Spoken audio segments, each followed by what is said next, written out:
মধ্য দুপুরের উত্তাপ যত বাড়ে মোহাম্মদ নাইম শেখের পরিশ্রম যেন তত। জানেন এই পরিশ্রম ছাড়া তার কিছুই হাতে নেই। ফেসবুক জুড়ে ট্রল, সমালোচনা ওসব উড়িয়ে নিজে কেবল রানটাই করতে চান। সকাল থেকে দুপুর ঘড়ির কাঁটায় মিনিট ঘন্টা পেরিয়ে যায়, নাইম শেখ তবুও অনুশীলনটাই করতে চান কেবল। প্রাইম ব্যাংক ক্রিকেট ক্লাবের সবাই উঠে গেছে, নাইম শেখ সেই অনুশীলন করতে গেছেন দ্বিতীয় দফায়। সিলেটে 2024-এর ডিসেম্বরে এনসিএল টি-20-র সর্বোচ্চ রান স্কোরার ছিলেন ঢাকা মেট্রোর এই ওপেনার। 31 গড়ে 316 রান, ঢাকা ক্যাপ্টেনের ব্যাটে স্ট্রাইক রেট ছিল 135।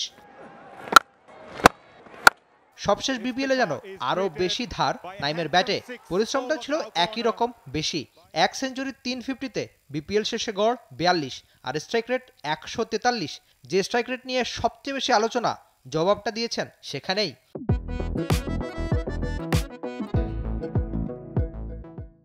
একমাত্র ব্যাটার হিসেবে সবশেষ বিপিএলে নাইমের ব্যাটেই তো 500-এর বেশি রান। নাইম বিপিএল ইতিহাসের তৃতীয় ব্যাটার হিসেবে পেরিয়েছিলেন 500 রান।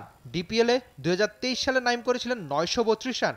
এটা আবার ছিল লিস্টে ক্রিকেট ইতিহাসেরই নির্দিষ্ট একটা টুর্নামেন্টে সর্বোচ্চ রানে দ্বিতীয় সর্বোচ্চ রানের রেকর্ড। সর্বোচ্চ এনামুল হক বিজয়ের 2022 সালের 1138 রান।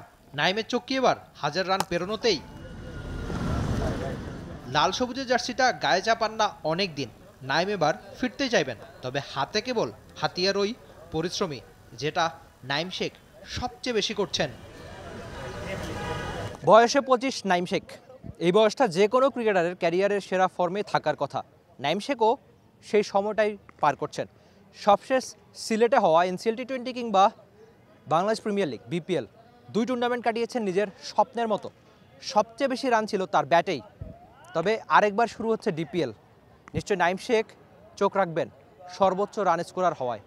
এর আগে 2023-এর সেপ্টেম্বরে জাতীয় দলে খেলেছিলেন, সেটাও শ্রীলঙ্কার বিপক্ষে।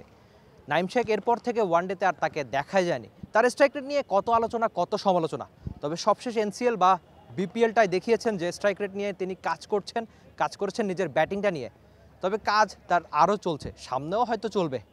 তবে এই নাইম শেখ আরেকবার কি জাতীয় দলে ফিরতে পারবেন কিনা, তবে ফেরার জন্য সব চেষ্টাই তিনি অন্তত মাঠে ক্রিকেটে করছেন, সেটাই হোম অফ ক্রিকেটে তার এই পরিশ্রমী সাক্ষী থাকবে। আর তার পক্ষে তার এই পরিশ্রমী হয়তো মাঠে ক্রিকেটে কথা বলবে, যেটা এর আগে এনসিএল বা বিপিএলে বলেছে। নাইম শেখ কি পারবেন আরেকবার রান বন্যা বইয়ে জাতীয় দলে ফিরতে? Rifat Emil, T Sports, Dhaka. For more updates, subscribe to our YouTube channel and click on the bell icon. Follow us on Facebook and Instagram. Download T Sports app to enjoy exciting games and highlights. Visit tsports.com.